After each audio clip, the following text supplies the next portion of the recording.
ಎಲ್ಲರಿಗೂ ನಮಸ್ಕಾರ. ಕಳೆದ ಕ್ಲಾಸಲ್ಲಿ ನಾವು ರಾಷ್ಟ್ರೀಯ ಶಕ್ತಿ, ಅದರ ಬಗ್ಗೆ ಪರಿಚಯ, ವ್ಯಾಖ್ಯಾನಗಳು ಇವುಗಳನ್ನು ತಿಳಿದವು.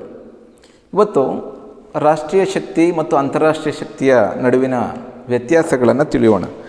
ರಾಷ್ಟ್ರೀಯ ಶಕ್ತಿ ಅಂದರೆ ನಿಮಗೆ ರಾಷ್ಟ್ರದ ಒಟ್ಟಾರೆ ಶಕ್ತಿ, ಅದು ಜನಸಂಖ್ಯೆ, ಸಂಪನ್ಮೂಲಗಳು, ಮಿಲಿಟರಿ ಶಕ್ತಿ, ಸೈದ್ಧಾಂತಿಕ ವಿಚಾರಗಳು, ಈ ದೇಶದ ಜನರ ಮನೋಭಾವ, ಬೌದ್ಧಿಕ ಶಕ್ತಿ, ಇದೆಲ್ಲವನ್ನು ಒಟ್ಟಾರೆ ಸೇರಿ ನಾವು ರಾಷ್ಟ್ರೀಯ ಶಕ್ತಿ ಅಂತೇಳಿ ನಾವು ಕರಿತೀವಿ. ಒಂದು ರಾಷ್ಟ್ರ ಹೊಂದಿರುವಂತಹ ಅಂತಾರಾಷ್ಟ್ರೀಯ ಮಟ್ಟದಲ್ಲಿ ಯಾವ ರೀತಿಯ ಪ್ರಭಾವವನ್ನು ಬೀರುತ್ತೆ, ಇತರ ರಾಷ್ಟ್ರಗಳು ಹೇಗೆ ತನ್ನ ಒಂದು ನೀತಿಯನ್ನು ಸಮ್ಮತಿಸುವ ರೀತಿಯಲ್ಲಿ ನೋಡಿಕೊಳ್ಳುತ್ತೆ, ಆ ಒಂದು ಶಕ್ತಿಯನ್ನು ನಾವು ರಾಷ್ಟ್ರೀಯ ಶಕ್ತಿ ಅಂತೇಳಿ ಕರಿತೇವೆ. ಹೀಗೆ ಅಂತಾರಾಷ್ಟ್ರೀಯ ಶಕ್ತಿ ಅಂದ್ರೇನು? ಅಂತಾರಾಷ್ಟ್ರೀಯ ಮಟ್ಟದಲ್ಲಿ ಒಂದು ರಾಷ್ಟ್ರವು ಹೇಗೆ ಇತರ ರಾಷ್ಟ್ರಗಳು ತಮ್ಮನ್ನು ಮನ್ನಿಸುವಂತೆ, ತನ್ನ ವಿಚಾರಗಳಿಗೆ ಸಮ್ಮತಿಸುವಂತೆ ನೋಡಿಕೊಳ್ಳುವ ಮತ್ತು ಅದರ ಸಮ್ಮತಿಗೆ ಒಳಗಾಗುವಂತಹ ಸಾಮರ್ಥ್ಯ ಇರ್ತದಲ್ಲ, ಅಂಥದ್ದನ್ನೇ ನಾವು ಅಂತಾರಾಷ್ಟ್ರೀಯ ಶಕ್ತಿ ಅಂತೇಳಿ ಕರಿತೀವಿ. ಉದಾಹರಣೆಗೆ ಇವತ್ತು ವಿಶ್ವದಲ್ಲಿ ಅನೇಕ ಅಂತಾರಾಷ್ಟ್ರೀಯ ಸಂಘಟನೆಗಳಿದೆ. ಆ ಸಂಘಟನೆಗಳಲ್ಲಿ ಪ್ರಬಲ ರಾಷ್ಟ್ರಗಳು ಅಂದರೆ ಅಭಿವೃದ್ಧಿ ಹೊಂದಿದ ರಾಷ್ಟ್ರಗಳು, ಅದರಲ್ಲಿ ಜಪಾನ್, ನಿಮಗೆ ರಷ್ಯಾ, ಚೀನಾ, ಅಮೇರಿಕಾ, ಬ್ರಿಟನ್, ಹಾಗೆ ಫ್ರಾನ್ಸ್, ಜರ್ಮನಿ, ಹೀಗೆ ಇನ್ನಿತರ ಅನೇಕ ಮುಂದುವರಿದಂತಹ ದೇಶಗಳೇನು ಮಾಡ್ತವೆ ಅಂತ ಹೇಳಿದ್ರೆ ಆ ರಾಷ್ಟ್ರಗಳನ್ನು ತಮ್ಮ ಹಿಡಿತದಲ್ಲಿ ಇಟ್ಕೊಳ್ಳುವಂಥ ಪ್ರಯತ್ನವನ್ನು ಮಾಡ್ತಾ ಹೋಗ್ತವೆ. ಹೀಗೆ ಆ ಒಂದು ಸಂಘಟನೆಗಳಲ್ಲಿ ತಮ್ಮದೇ ಆದಂತಹ ಒಂದು ಪ್ರಭಾವವನ್ನು ಬೆಳೆಸ್ಕೊಳ್ಳೋದ್ರ ಮೂಲಕ ಆ ಸಂಘಟನೆಗಳು ತಮ್ಮ ಪರವಾಗಿ ಇರುವ ರೀತಿಯಲ್ಲಿ ಆ ರಾಷ್ಟ್ರಗಳು ನೋಡ್ಕೊಳ್ತವೆ. ಇದನ್ನು ಒಟ್ಟಾರೆ ಅಂತಾರಾಷ್ಟ್ರೀಯ ರಾಜಕಾರಣದಲ್ಲಿ ಒಂದು ದೊಡ್ಡ ಬಹುಮುಖ್ಯವಾದಂಥ ಪಾತ್ರವನ್ನು ನಿರ್ವಹಿಸುವಂತಿದ್ದರೆ ಅಥವಾ ತನ್ನ ನೀತಿಯನ್ನು ಇತರ ರಾಷ್ಟ್ರಗಳು ಒಪ್ಪಿಕೊಳ್ಳುವಂತೆ ತನ್ನ ಪ್ರಭಾವವನ್ನು ಹೆಚ್ಚು ಮಾಡಿಕೊಂಡಿದ್ರೆ ಅಂಥದ್ದನ್ನು ನಾವೇನಂತ ಕರಿತೀವಿ ಅಂತ ಹೇಳಿದ್ರೆ ನಿಮಗೆ ಅಂತಾರಾಷ್ಟ್ರೀಯ ಶಕ್ತಿ ಅಂತೇಳಿ ನಾವು ಕರೆಯಲಾಗ್ತದೆ. ಹೀಗೆ ಈ ರೀತಿಯಲ್ಲಿ ಎರಡರ ನಡುವಿನ ವ್ಯತ್ಯಾಸಗಳನ್ನು ನಾವು ನೋಡಿದೆವು. ಈಗ ಅಂತಾರಾಷ್ಟ್ರೀಯ ಮಟ್ಟದಲ್ಲಿ ಒಂದು ರಾಷ್ಟ್ರ ಅಥವಾ ಅನೇಕ ರಾಷ್ಟ್ರಗಳು ಸಂಘಟನೆಗಳನ್ನು ಮಾಡಿಕೊಳ್ಳೋದ್ರ ಮೂಲಕ ವಿಶ್ವ ಸಂಘಟನೆಗಳಲ್ಲಿ ಅಂದರೆ ಅವು ಹೇಗೆ ತಮ್ಮ ಪಾತ್ರವನ್ನು ನಿರ್ವಹಿಸ್ತವೆ, ಅದೇ ರೀತಿಯಲ್ಲಿ ಒಂದು ರಾಷ್ಟ್ರ ರಾಷ್ಟ್ರದ ಆಂತರಿಕವಾಗಿ ಅದು ಯಾವ ರೀತಿಯ ಸಾಮರ್ಥ್ಯವನ್ನು ಬೆಳೆಸ್ಕೊಂಡಿದೆ ಎಂಬುದರ ಬಗ್ಗೆ ನಾವು ಅರ್ಥೈಸ್ಕೊಂಡು ಈಗ ಅದರ ಮಹತ್ವ ಹೇಗೆ, ಆ ಒಂದು ರಾಷ್ಟ್ರೀಯ ಶಕ್ತಿ ಯಾವ ರೀತಿಯಲ್ಲಿ ತನ್ನ ಮಹತ್ವವನ್ನು ಹೊಂದಿದೆ ಅಂತೇಳಿ ನಾವು ನೋಡ್ತಾ ಹೋಗೋಣ. ಅದರಲ್ಲಿ ಮೊದಲನೆಯ ಫಸ್ಟ್ ಪಾಯಿಂಟ್ ನಿಮಗೆ ರಾಷ್ಟ್ರೀಯ ಶಕ್ತಿಯು ಅಂತಾರಾಷ್ಟ್ರೀಯ ಸಂಬಂಧಗಳ ಒಂದು ಬಂಡವಾಳ, ಅದನ್ನು ನೋಟ್ ಮಾಡ್ಕೊಳ್ಳಿ. ರಾಷ್ಟ್ರೀಯ ಶಕ್ತಿಯು ಅಂತಾರಾಷ್ಟ್ರೀಯ ಸಂಬಂಧಗಳ ಒಂದು ಬಂಡವಾಳ ಅಂತೇಳಿ ಕರೆಯಲಾಗಿದೆ. ನೋಡಿ, ಇದು ಏನನ್ನು ಸೂಚಿಸುತ್ತೆ ಅಂತ ಹೇಳಿದ್ರೆ ನಿಮಗೆ ಒಂದು ರಾಷ್ಟ್ರ ತನ್ನ ಶಕ್ತಿಯ ಮೂಲಕ ಅಂತಾರಾಷ್ಟ್ರೀಯ ಮಟ್ಟದಲ್ಲಿ ತನ್ನ ಘನತೆ, ಗೌರವ, ಕೀರ್ತಿಯನ್ನು ಪಡೆಯುತ್ತೆ. ತನ್ನ ಮಾತಿಗೆ ಮೌಲ್ಯಯುತವಾದಂತಹ ಒಂದು ರಿಯಾಕ್ಟನ್ನು ಅದು ಬಯಸುತ್ತೆ, ಪ್ರತಿಕ್ರಿಯೆಯನ್ನು ಬಯಸುತ್ತೆ. ಹೀಗೆ ಆ ಬಯಸೋದ್ರ ಮೂಲಕ ಅಂತಾರಾಷ್ಟ್ರೀಯ ಮಟ್ಟದಲ್ಲಿ ತನ್ನದೇ ಆದಂಥ ಹಿತಾಸಕ್ತಿಯನ್ನು ಕಾಯ್ದುಕೊಳ್ಳುತ್ತೆ ಮತ್ತು ಶಕ್ತಿಯನ್ನು ಹೆಚ್ಚು ಮಾಡಿಕೊಳ್ಳಲಿಕ್ಕೆ ಅದು ಬಯಸುತ್ತೆ. ಆ ಮೂಲಕ ಇಡೀ ವಿಶ್ವವನ್ನು ಒಂದು ರೀತಿಯಲ್ಲಿ ತನ್ನ ಪ್ರಭಾವಕ್ಕೆ ಒಳಪಡಿಸುವಂಥದ್ದನ್ನು ನಾವು ಕಾಣ್ತಾ ಹೋಗ್ತೇವೆ. ಇದಕ್ಕೆ ಮುಖ್ಯವಾಗಿ ಏನು ಕಾರಣ? ಒಂದು ರಾಷ್ಟ್ರ ಅಂತಾರಾಷ್ಟ್ರೀಯ ಮಟ್ಟದಲ್ಲಿ ತನ್ನ ಸಾಮರ್ಥ್ಯವನ್ನು ಹೆಚ್ಚು ಮಾಡಿಕೊಳ್ಬೇಕು, ತನ್ನ ಪ್ರಭಾವವನ್ನು ಅದು ಬೀರಬೇಕು ಅಂತ ಹೇಳಿದ್ರೆ ಆ ರಾಷ್ಟ್ರ ರಾಷ್ಟ್ರೀಯ ಶಕ್ತಿಯನ್ನು ಹೊಂದಿರಬೇಕು, ನ್ಯಾಷನಲ್ ಪವರನ್ನು ಹೊಂದಿರಬೇಕು. ಹಾಗಿದ್ದಾಗ ಮಾತ್ರವೇ ಒಂದು ರಾಷ್ಟ್ರ ಅಂತಾರಾಷ್ಟ್ರೀಯ ಮಟ್ಟದಲ್ಲಿ ತನ್ನ ಒಂದು ಗೌರವಯುತವಾದಂಥ ಸ್ಥಾನವನ್ನು ಪಡೆಯಲಿಕ್ಕೆ ಸಾಧ್ಯವಾಗ್ತದೆ. ಇಲ್ಲದೇ ಇದ್ದರೆ ಅದು ಸಾಧ್ಯವಾಗೋದಿಲ್ಲ. ಹೇಗೆ ಒಂದು ರಾಷ್ಟ್ರೀಯ ಶಕ್ತಿ, ನಾನು ಹೇಳಿದ ಹಾಗೆ ಒಂದು ರಾಷ್ಟ್ರ ತನ್ನದೇ ಆದಂತಹ ಒಂದು ನೀತಿಯನ್ನು ಹೊಂದಿರುತ್ತೆ. ಆ ನೀತಿಯನ್ನು ಇತರ ದೇಶಗಳ ಮೇಲೆ ಏರುವಂಥ ಪ್ರಯತ್ನವನ್ನು ಪಡುತ್ತೆ. ಏರೋದಕ್ಕೆ ಯಾಕೆ ಅಂತ ಹೇಳಿದ್ರೆ ಒಂದು ರಾಷ್ಟ್ರಕ್ಕೆ ಒಳಿತಾಗಬೇಕು, ನ್ಯಾಷನಲ್ ಇಂಟ್ರೆಸ್ಟ್ ಭಾಳ ಮುಖ್ಯವಾಗಿರುತ್ತೆ. ಅಂದರೆ ಆ ರಾಷ್ಟ್ರದ ರಾಷ್ಟ್ರೀಯ ಹಿತಾಸಕ್ತಿಯನ್ನು ಕಾಯ್ದುಕೊಳ್ಬೇಕು ಅಂತ ಹೇಳಿದ್ರೆ ಆ ರಾಷ್ಟ್ರ ಇತರ ದೇಶಗಳ ಮೇಲೆ ಪ್ರಭಾವ ಬೀರೋದ್ರ ಮೂಲಕ ತನ್ನದೇ ಆದಂಥ ಅಜೆಂಡಾ ಇರುತ್ತೆ. ಅಜೆಂಡವನ್ನು ಆ ರಾಷ್ಟ್ರಗಳ ಮೇಲೆ ಏರುವಂಥದ್ದನ್ನು ನಾವು ಕಾಣ್ತಾ ಹೋಗ್ತೇವೆ. ಹೀಗೆ ಅದು ಏರಿದಂಥ ಇತರ ರಾಷ್ಟ್ರಗಳು ಈ ರಾಷ್ಟ್ರ ಏರಿದ ಅಥವಾ ಈ ರಾಷ್ಟ್ರ ಪ್ರಸ್ತಾಪ ಮಾಡಿದ ವಿಚಾರಗಳನ್ನು ಒಪ್ಕೊಳ್ಬೇಕು ಅಂತ ಹೇಳಿದ್ರೆ ಈ ರಾಷ್ಟ್ರ ಹೆಚ್ಚು ಪ್ರಭಾವಯುತವಾಗಿರಬೇಕು, ತನ್ನ ರಾಷ್ಟ್ರೀಯ ಶಕ್ತಿಯನ್ನು ಯಥಾರ್ಥವಾಗಿ ಹೊಂದಿದ್ದಾಗ ಮಾತ್ರವೇ ಇತರ ದೇಶಗಳು ಇದರ ಸಮ್ಮತಿಯನ್ನು ಕೊಡ್ತವೆ. ಅಂದರೆ ಇಲ್ಲದೆ ಇದ್ದರೆ ಅವು ತಿರಸ್ಕಾರ ಮಾಡ್ಬೋದು ಅಥವಾ ಒಪ್ಕೊಳ್ಬೋದು. ಹಾಗಾಗಿ ಒಂದು ದೇಶದ ವಿದೇಶಾಂಗ ನೀತಿಯಲ್ಲಿ ಹಾಗೆ ಅಂತಾರಾಷ್ಟ್ರೀಯ ಮಟ್ಟದಲ್ಲಿ ಒಂದು ರಾಷ್ಟ್ರ ಯಾವ ರೀತಿಯಲ್ಲಿ ಸ್ಥಾನಮಾನವನ್ನು ಹೊಂದಿದೆ ಅಂತ ಹೇಳಿದ್ರೆ ಅದು ಯಾವ ರೀತಿಯಲ್ಲಿ ರಾಷ್ಟ್ರೀಯ ಶಕ್ತಿಯನ್ನು ಹೊಂದಿದೆ ಎಂಬುದರ ಆಧಾರದ ಮೇಲೆ ಇದು ನಿರ್ಧಾರ ಆಗ್ತದೆ. ಹೀಗೆ ಒಂದು ರಾಷ್ಟ್ರೀಯ ಶಕ್ತಿ ಅನ್ನುವಂಥದ್ದು ಒಂದು ರಾಷ್ಟ್ರ ವಿದೇಶಾಂಗ ನೀತಿಯಲ್ಲಿ ಒಂದು ನಿರ್ಣಾಯಕ ಪಾತ್ರವನ್ನು ನಿರ್ವಹಿಸುವಂಥದ್ದನ್ನು ನಾವು ಕಾಣ್ಬೋದಾಗಿದೆ. ನಂತರ ನಿಮಗೆ ಎರಡನೆಯ ಪಾಯಿಂಟನ್ನು ನೋಡೋಣ. ನಿಮಗೆ ರಾಷ್ಟ್ರೀಯ ಶಕ್ತಿಯು ವಿದೇಶಾಂಗ ನೀತಿಯ ಆಧಾರ ಮತ್ತು ಸಾಧನವಾಗಿದೆ. ಮತ್ತೊಮ್ಮೆ ಹೇಳ್ತೇನೆ, ರಾಷ್ಟ್ರೀಯ ಶಕ್ತಿಯು ವಿದೇಶಾಂಗ ನೀತಿಯ ಆಧಾರ ಮತ್ತು ಸಾಧನವಾಗಿದೆ ಅಂತೇಳಿ ಕರೆಯಲಾಗ್ತದೆ. ಸೊ ಹಾಗಾಗಿ ನಿಮಗೆ ರಾಷ್ಟ್ರೀಯ ಶಕ್ತಿ ಅದಿದ್ರೇ ಮಾತ್ರವೇ ವಿದೇಶಾಂಗ ನೀತಿನ ಹೊಂದಲಿಕ್ಕೆ ಸಾಧ್ಯ. ಈಗ ನಾನು ದುರ್ಬಲ ರಾಷ್ಟ್ರಗಳು ಮತ್ತು ಪ್ರಬಲ ರಾಷ್ಟ್ರಗಳ ನಡುವೆ ವ್ಯತ್ಯಾಸಗಳನ್ನು ನೋಡಿ ಹೇಗಿದೆ ಅಂತ ಹೇಳಿದ್ರೆ, ಈಗ ಬಡ ರಾಷ್ಟ್ರಗಳು ಆಫ್ರಿಕಾ ಮತ್ತು ಏಷ್ಯಾದ ಬಡ ರಾಷ್ಟ್ರಗಳಿದೆ. ಈ ಬಡ ರಾಷ್ಟ್ರಗಳಲ್ಲಿ ಏನಾಗ್ತದೆ ಅಂತ ಹೇಳಿದ್ರೆ, ನಾವು ಅಂತಹ ಒಂದು ಹೇಳಿಕೊಳ್ಳುವಂಥ ವಿದೇಶಾಂಗ ನೀತಿಯನ್ನು ಅಂತಾರಾಷ್ಟ್ರೀಯ ಮಟ್ಟದಲ್ಲಿ ಒಂದು ದೊಡ್ಡ ಪಾತ್ರವನ್ನು ನಿರ್ವಹಿಸುವಂಥದ್ದನ್ನು ನಾವು ಕಾಣಲಿಕ್ಕೆ ಸಾಧ್ಯವಿಲ್ಲ. ಯಾವ ರಾಷ್ಟ್ರವೂ ಕೂಡ ಅದಕ್ಕೆ ಮನ್ನಣೆಯನ್ನು ಕೊಡೋದಿಲ್ಲ. ಫಾರ್ ಎಕ್ಸಾಂಪಲ್, ಈಗ ನಿಮಗೆ ನೇಪಾಳ, ಭೂತಾನ್, ಅಫ್ಘಾನಿಸ್ತಾನ, ಹಾಗೆ ಆಫ್ರಿಕಾದ ಇಥೋಪಿಯಾ ಇರ್ಬೋದು, ಮತ್ತು ಸೋಮಾಲಿಯಾ ಇರ್ಬೋದು, ಈ ರಾಷ್ಟ್ರಗಳಿಗೆ ಒಂದು ಯಾವುದೇ ಒಂದು ಪ್ರಾಮುಖ್ಯತೆಯನ್ನು ಅಂತಾರಾಷ್ಟ್ರೀಯ ರಾಜಕಾರಣದಲ್ಲಿ ಕಾಣೋದಕ್ಕೆ ಸಾಧ್ಯವಿಲ್ಲ. ಏಕೆ ಅಂತ ಹೇಳಿದ್ರೆ, ಅವು ತನ್ನದೇ ಆದಂಥ ಒಂದು ರಾಷ್ಟ್ರೀಯ ಶಕ್ತಿಯನ್ನೇ ಹೊಂದಿಲ್ಲ.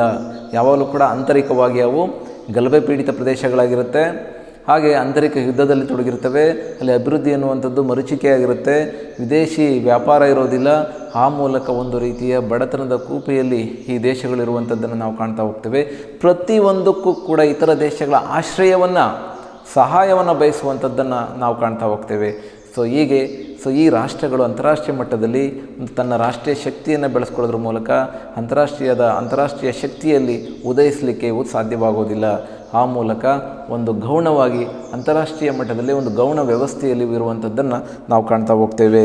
ಇನ್ನು ಅದಕ್ಕೆ ವಿರುದ್ಧವಾಗಿ ಪ್ರಬಲ ರಾಷ್ಟ್ರಗಳನ್ನು ನೋಡೋದೇ ಆದರೆ, ಉದಾಹರಣೆಗೆ ನಿಮಗೆ ಅಮೇರಿಕಾ ಇರ್ಬೋದು, ರಷ್ಯಾ, ಜಪಾನ್, ಹಾಗೆ ಬ್ರಿಟನ್, ಫ್ರಾನ್ಸ್, ಜರ್ಮನಿ, ಇವುಗಳನ್ನು ನಾವು ಒಂದು ಪ್ರಬಲ ರಾಷ್ಟ್ರಗಳು ಅಂತೇಳಿ ಕರಿತೇವೆ.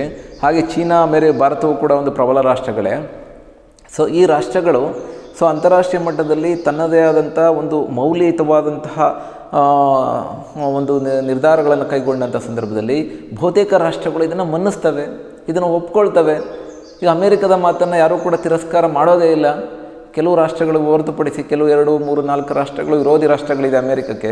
ಆ ರಾಷ್ಟ್ರಗಳು ಹೊರತುಪಡಿಸಿ ಇನ್ನು ಬಹುತೇಕ ಎಲ್ಲ ರಾಷ್ಟ್ರಗಳು ಕೂಡ ಅಮೇರಿಕದ ನೀತಿಯನ್ನು ಒಪ್ಕೊಳ್ತವೆ, ಅದರ ಸಂದೇಶವನ್ನು ಸ್ವೀಕಾರ ಮಾಡ್ತವೆ. ಆ ಮೂಲಕ ಅಮೇರಿಕದಿಂದ ಬರಬಹುದಾದಂಥ ಸಹಾಯವನ್ನು, ಸಬ್ಸಿಡಿಯನ್ನು ಅವು ಪಡ್ಕೊಳ್ಳೋದ್ರ ಮೂಲಕ ಒಂದು ಅಮೇರಿಕಕ್ಕೆ ಜೈಕಾರ ಹಾಕುವಂಥದ್ದನ್ನು ನಾವು ಕಾಣ್ತಾ ಹೋಗ್ತೇವೆ. ಇದಕ್ಕೆ ಮುಖ್ಯವಾಗಿ ಏನು ಕಾರಣ ಅಂತ ಹೇಳಿದ್ರೆ, ನಿಮಗೆ ಅಮೇರಿಕವು ಹೊಂದಿರುವಂತಹ ನ್ಯಾಷನಲ್ ಪವರೇ ಇದಕ್ಕೆ ಕಾರಣ ಅಂತೇಳಿ ಕರಿತಾ ಹೋಗ್ತೀವಿ. ಹೀಗೆ ಪ್ರತಿಯೊಂದು ದೇಶವೂ ಕೂಡ ತನ್ನ ಒಂದು ಶಕ್ತಿಯ ಆಧಾರದ ಮೇಲೆ ಒಂದು ಶಕ್ತಿಯನ್ನು ಸಾಧನವಾಗಿ ಇಟ್ಕೊಳ್ಳೋದ್ರ ಮೂಲಕ, ಒಂದು ಆಯುಧವನ್ನಾಗಿ ಇಟ್ಕೊಳ್ಳೋದ್ರ ಮೂಲಕ ಇತರ ದೇಶಗಳ ಮೇಲೆ ಅದರ ಪ್ರಭಾವ ಬೀರುವುದರ ಮೂಲಕ ತನ್ನ ಹಿತಾಸಕ್ತಿಯನ್ನು ಈಡೇರಿಸ್ಕೊಳ್ತದೆ. ಹಾಗೆ ನಿಮಗೆ ಅದೇನಾದರೂ ಕೂಡ ಒಂದು ರಾಷ್ಟ್ರ, ಈಗ ಅಮೇರಿಕಾ ಯಾವುದೋ ಒಂದು ರಾಷ್ಟ್ರಕ್ಕೆ ಸಲಹೆ ಸೂಚನೆಗಳಿರ್ಬೋದು, ಯಾವುದೋ ಒಂದು ನಿರ್ಧಾರಗಳನ್ನು ತಿಳಿಸುತ್ತೆ, ಅದನ್ನು ತಿರಸ್ಕಾರ ಮಾಡಿದ್ರೆ, ಯಾವುದಾದ್ರೂ ಒಂದು ರಾಷ್ಟ್ರ ತನ್ನ ಹಿತಾಸಕ್ತಿಯನ್ನು ಕಡೆಗಣಿಸಿದ್ದಲ್ಲಿ ಅಮೇರಿಕ ಏನು ಮಾಡುತ್ತೆ ಅಂತ ಹೇಳಿದ್ರೆ, ಮುಲಾಜಿಲ್ಲದೆ ಆ ದೇಶದ ಮೇಲೆ ಆರ್ಥಿಕ ದಿಗ್ಬಂಧನವನ್ನು ಏರುವಂಥದ್ದನ್ನು ನಾವು ಕಾಣ್ತೇವೆ, ಸಹಾಯವನ್ನು ನಿಲ್ಲಿಸುವಂಥದ್ದನ್ನು ನಾವು ಕಾಣ್ತೇವೆ.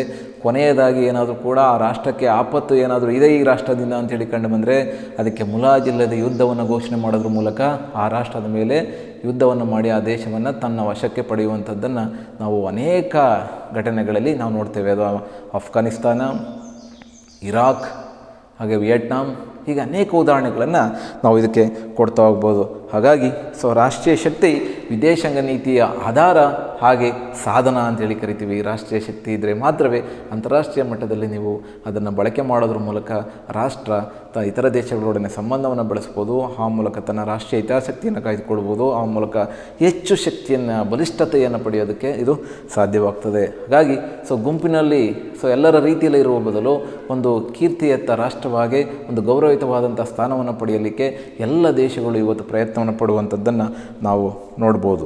ಇನ್ನು ನಿಮಗೆ ಮೂರನೆಯ ಅಂಶವನ್ನು ನೋಡೋದೇ ಆದರೆ, ರಾಷ್ಟ್ರೀಯ ಶಕ್ತಿಯ ಉದ್ದೇಶ ಹಾಗೂ ಮಾರ್ಗವಾಗಿರುತ್ತದೆ. ರಾಷ್ಟ್ರೀಯ ಶಕ್ತಿ ಅಂತಾರಾಷ್ಟ್ರೀಯ ರಾಜಕಾರಣದಲ್ಲಿ ಮುಖ್ಯವಾಗಿ ಒಂದು ಮಾರ್ಗ, ಒಂದು ಮೂಲ, ಒಂದು ಗುರಿ. ಹಾಗಾಗಿ ನಾನು ಹೇಳ್ದಂಗೆ ಅಂತಾರಾಷ್ಟ್ರೀಯ ಸಂಬಂಧ ಅನ್ನೋದು ಏನು ಅಂತ ಹೇಳಿದ್ರೆ, ನಿಮಗೆ ಲಾಭ ಗಳಿಕೆ, ತನ್ನ ರಾಷ್ಟ್ರಕ್ಕೆ ಯಾವ ರೀತಿಯಲ್ಲಿ ಒಳಿತಾಗ್ತದೆ, ಅದನ್ನು ನಾವು ನ್ಯಾಷನಲ್ ಇಂಟ್ರೆಸ್ಟ್ ಅಂತೇಳಿ ಕರಿತೀವಿ, ಅದರ ಅನುಕೂಲತೆ ಅಂತೇಳಿ ಕರಿತೀವಿ. ಪ್ರತಿಯೊಂದು ದೇಶವೂ ಕೂಡ ಇತರ ದೇಶಗಳೊಡನೆ ಸಂಬಂಧವನ್ನು ಬಯಸುವಂತಹ ಸಂದರ್ಭದಲ್ಲಿ, ವಿದೇಶಾಂಗ ವ್ಯವಹಾರಗಳನ್ನು ಮಾಡುವಂಥ ಸಂದರ್ಭದಲ್ಲಿ, ಒಪ್ಪಂದಗಳನ್ನು ಮಾಡಿಕೊಳ್ಳುವಂಥ ಸಂದರ್ಭದಲ್ಲಿ ಅದು ಮೊದಲು ಕೊಡುವ ಆದ್ಯತೆ ಏನು ಅಂತ ಹೇಳಿದ್ರೆ, ನಿಮಗೆ ತನ್ನ ರಾಷ್ಟ್ರಕ್ಕೆ ಯಾವ ರೀತಿಯಲ್ಲಿ ಒಳಿತಾಗ್ತದೆ ಎಂಬುದನ್ನು ಆಲೋಚನೆ ಮಾಡುತ್ತೆ. ಸೊ ಆಲೋಚನೆ ಮಾಡೋದ್ರ ಮೂಲಕ ಇತರ ದೇಶಗಳೊಡನೆ ಒಂದು ಬಾಂಧವ್ಯವನ್ನು ಬೆಳೆಸ್ಕೊಳ್ಳಲಿಕ್ಕೆ ಮುಂದಾಗ್ತದೆ. ತನಗೇನಾದರೂ ಕೂಡ ಇದರಿಂದ ಕೆಡುಕಾಗ್ತಾ ಇದೆ, ನಷ್ಟ ಆಗ್ತಾ ಇದೆ ಅಂತೇಳಿ ಕಂಡು ಬಂದಲ್ಲಿ ಆ ರಾಷ್ಟ್ರ ಯಾವತ್ತೂ ಕೂಡ ಒಂದು ವ್ಯವಹಾರವನ್ನು ಅಥವಾ ಒಪ್ಪಂದವನ್ನು, ಸ್ನೇಹವನ್ನು ಮಾಡಲಿಕ್ಕೆ ಹೋಗೋದಿಲ್ಲ. ಸೊ ಈ ರೀತಿಯಲ್ಲಿ ಒಂದು ರಾಷ್ಟ್ರೀಯ ಶಕ್ತಿ ಅನ್ನುವಂಥದ್ದು ಅಂತಾರಾಷ್ಟ್ರೀಯ ಮಟ್ಟದಲ್ಲಿ ಒಂದು ದೊಡ್ಡ ಒಂದು ಸಾಧನವಾಗಿ, ಉದ್ದೇಶವಾಗಿ, ಮಾರ್ಗವಾಗಿರುವಂಥದ್ದನ್ನು ನಾವು ಕಾಣ್ತೇವೆ. ಹಾಗಾಗಿ ರಾಷ್ಟ್ರೀಯ ಶಕ್ತಿ ಇದ್ದರೆ ಮಾತ್ರವೇ ಅಂತಾರಾಷ್ಟ್ರೀಯ ಮಟ್ಟದಲ್ಲಿ ಒಂದು ರಾಷ್ಟ್ರ ವಿದೇಶಾಂಗ ನೀತಿನ ಹೊಂದಲಿಕ್ಕೆ ಸಾಧ್ಯ. ಇಲ್ಲದೇ ಇದ್ದರೆ ಅದು ದುರ್ಬಲವಾಗ್ತದೆ, ಆ ರಾಷ್ಟ್ರದ ಮನ್ನಣೆಗೆ ಬೆಲೆ ಕೊಡೋದಿಲ್ಲ. ಫಾರ್ ಎಕ್ಸಾಂಪಲ್ ನಾವು ಇತಿಹಾಸವನ್ನು ನೋಡೋದೇ ಆದರೆ ಅಮೇರಿಕದ ಅಧ್ಯಕ್ಷರಾಗಿದ್ದಂಥ ವುಡ್ರೋ ವಿಲ್ಸನ್ ಅವರು 1918ರಲ್ಲಿ ನಿಮಗೆ ವರ್ಸೆಲ್ಸ್ ಪ್ಯಾಕ್ಟ್ ಅಂತೇಳಿ ನಿಮಗೆ ಮಾಡ್ಕೊಳ್ತಾರೆ. ಅಂದರೆ 18ರಿಂದ 20ರ ಈ 1918ರಿಂದ 1920ರ ಅವಧಿಯಲ್ಲಿ ಒಂದು ರೀತಿಯ ಒಂದು ಕೆಟ್ಟ ಪರಿಸ್ಥಿತಿ ಇದೆ ಈ ಜಗತ್ತಿನಲ್ಲಿತ್ತು. ಯಾಕೆ ಅಂತ ಹೇಳಿದ್ರೆ 1914ರಿಂದ 1918ರವರೆಗೆ ಮೊದಲನೆಯ ಮಹಾಯುದ್ಧ ನಡೆದಿರುತ್ತೆ. ಒಂದು ವಿಷಮ ಪರಿಸ್ಥಿತಿ ಜಗತ್ತಿನಲ್ಲಿರ್ತದೆ, ಒಂದು ಕೆಟ್ಟ ಅವಧಿ ಅಂತೇಳಿ ಕರಿತೀವಿ. ಅಂತಹ ಸಂದರ್ಭದಲ್ಲಿ ಅಮೇರಿಕದ ಅಧ್ಯಕ್ಷರಾಗಿದ್ದಂತಹ ವುಡ್ರೋ ವಿಲ್ಸನ್ ರವರು ಏನು ಮಾಡ್ತಾರೆ ಅಂತ ಹೇಳಿದ್ರೆ ಮೊದಲ ಒಂದು ಅಂತಾರಾಷ್ಟ್ರೀಯ ಸಂಘಟನೆಯ ಸ್ಥಾಪನೆ ಮಾಡಬೇಕು. ಆ ಮೂಲಕ ವಿಶ್ವದಲ್ಲಿ ನಡೆಯುವಂಥ ಕಲಹ ಮತ್ತು ಯುದ್ಧಗಳನ್ನು ತಡೆಗಟ್ಟಬೇಕು. ಇಡೀ ವಿಶ್ವದಲ್ಲಿ ಭದ್ರತೆಯನ್ನು ಸೃಷ್ಟಿ ಮಾಡೋದ್ರ ಮೂಲಕ ಜನತೆಯ ಕಲ್ಯಾಣವನ್ನು, ಒಂದು ಶಾಂತಿಯುತ ಸಹಬಾಳ್ವೆಯನ್ನು ಇಡೀ ವಿಶ್ವ ಸರ್ಕಾರದ ಒಂದು ಭಾವನೆಯನ್ನು ಬಿತ್ತುತ್ತಾರೆ.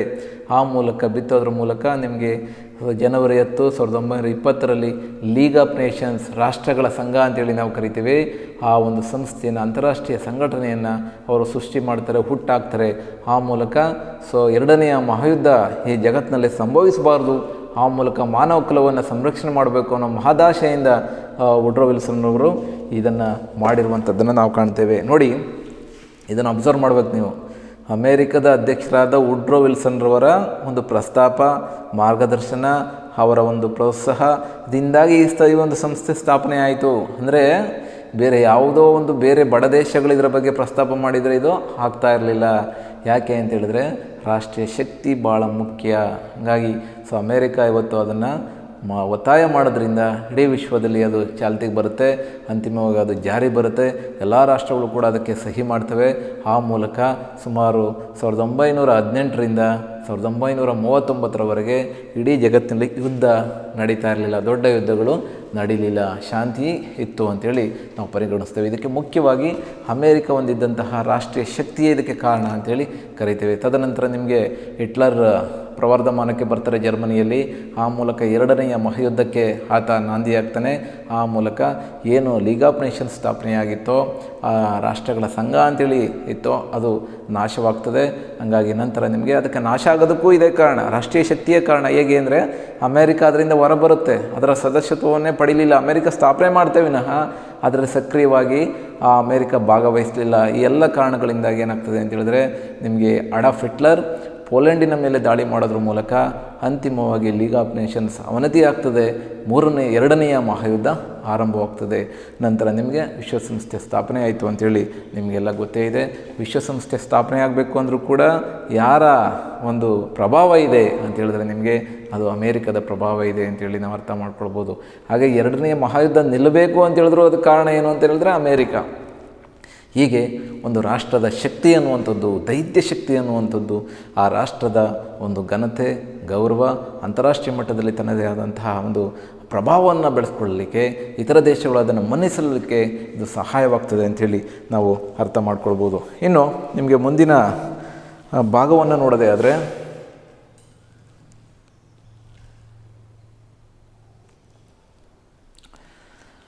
ಇದಿಷ್ಟು ನಿಮಗೆ ರಾಷ್ಟ್ರೀಯ ಶಕ್ತಿಯ ಮಹತ್ವ. ಇಲ್ಲಿವರೆಗೆ ನಾವು ರಾಷ್ಟ್ರೀಯ ಶಕ್ತಿಯ ಮಹತ್ವವನ್ನು ತಿಳಿದುಕೊಂಡು ಈಗ ನಾವು ಮುಂದುವರಿದ ಭಾಗ, ಅದರಲ್ಲಿ ಅಂತಾರಾಷ್ಟ್ರೀಯ ಶಕ್ತಿಯ ರೂಪ ಅಥವಾ ವಿಧಗಳು ಅಂತೇಳಿ ನಾವು ಕರಿತೀವಿ.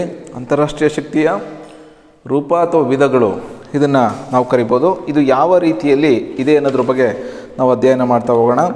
ಮುಖ್ಯವಾಗಿ ಅದರ ಅಂತಾರಾಷ್ಟ್ರೀಯ ಶಕ್ತಿಯ ವಿಧಗಳು ಅಥವಾ ರೂಪಗಳು. ಮುಖ್ಯವಾಗಿ ನಾವು ಒಂದು ರಾಷ್ಟ್ರದ ಶಕ್ತಿ ಹೇಗೆ ವೃದ್ಧಿ ಆಗ್ತದೆ ಎಂಬುದರ ಆಧಾರದ ಮೇಲೆ ಇದನ್ನು ತಿಳಿದುಕೊಳ್ಬೋದು. ನೋಡಿ, ಸೈನಿಕ ಶಕ್ತಿ ಮೊದಲನೇದು ನಿಮಗೆ ಸೈನಿಕ ಶಕ್ತಿ. ನಾನು ಹೇಳಿದಾಗ ಇಲ್ಲಿವರೆಗೂ ನಿಮ್ಮ ಜೊತೆ ನಾನು ಚರ್ಚೆ ಮಾಡಿದೆ. ಒಂದು ರಾಷ್ಟ್ರ ಯಾವ ರೀತಿಯಲ್ಲಿ ತನ್ನ ಒಂದು ಸೈನಿಕ ಶಕ್ತಿಯನ್ನು ಹೊಂದಿದೆ ಅಥವಾ ಮಿಲಿಟರಿ ಪವರನ್ನು ಹೊಂದಿದೆ, ಅದರ ಆಧಾರದ ಮೇಲೆ ಒಂದು ವಿದೇಶಾಂಗ ವ್ಯವಹಾರಗಳಲ್ಲಿ ತನ್ನದೇ ಆದಂಥ ಒಂದು ಬಹುಮುಖ್ಯವಾದಂತಹ ಪಾತ್ರವನ್ನು ನಿರ್ವಹಿಸುತ್ತೆ ಅಂತೇಳಿ ಹೇಳಿದೆ. ಸೊ ಅಮೇರಿಕವನ್ನು ಉದಾಹರಣೆಗೆ ಕೊಟ್ಕೊಂಡು ಬಂದೆ. ಅದಕ್ಕೆ ರಷ್ಯಾವು ಕೂಡ ಮತ್ತೊಂದು ಬೃಹತ್ ಶಕ್ತಿಯಾಗಿದೆ. ಚೀನಾ, ಭಾರತ. ಸೊ ಇತ್ತೀಚೆಗೆ ಭಾರತವು ಕೂಡ ಒಂದು ಬಹಳ ವೇಗವಾಗಿ ಬೆಳೀತಾ ಇರುವಂತಹ ಒಂದು ಶಕ್ತಿಯುತ ರಾಷ್ಟ್ರವಾಗಿ ನಮಗೆಲ್ಲ ಗೋಚರಿಸ್ತಾ ಇರುವಂಥದ್ದನ್ನು ನಾವು ಕಾಣ್ತಾ ಹೋಗ್ತೇವೆ. ಸೊ ನಂತರ ನಿಮಗೆ ಸೈನಿಕ ಶಕ್ತಿ ಅದರಲ್ಲಿ ಬಹಳ ಪ್ರಧಾನವಾಗಿರುತ್ತೆ. ನಿಮಗೆ ಸೈನಿಕ ಶಕ್ತಿ ಮತ್ತು ಅದು ಹೊಂದಿರುವಂಥ ಅಸ್ತ್ರಗಳು, ಯುದ್ಧಾಸ್ತ್ರಗಳು, ಯಾವ ರೀತಿಯ ಆಯುಧಗಳನ್ನು ಆ ರಾಷ್ಟ್ರ ಹೊಂದಿದೆ ಎಂಬುದು ಒಂದು ರಾಷ್ಟ್ರದ ಶಕ್ತಿಯ ರೂಪವಾಗಿರುತ್ತೆ. ಹಾಗಾಗಿ ಇದು ಅಂತಾರಾಷ್ಟ್ರೀಯ ರೂಪವನ್ನು ಕೂಡ ಪಡೆಯುತ್ತೆ. ಹೇಗೆ ಅಂತ ಹೇಳಿದ್ರೆ ನಿಮಗೆ ಕೆಲವು ಮೈತ್ರಿಕೂಟಗಳನ್ನು ಮಾಡ್ಕೊಳ್ಳಲಾಗ್ತದೆ.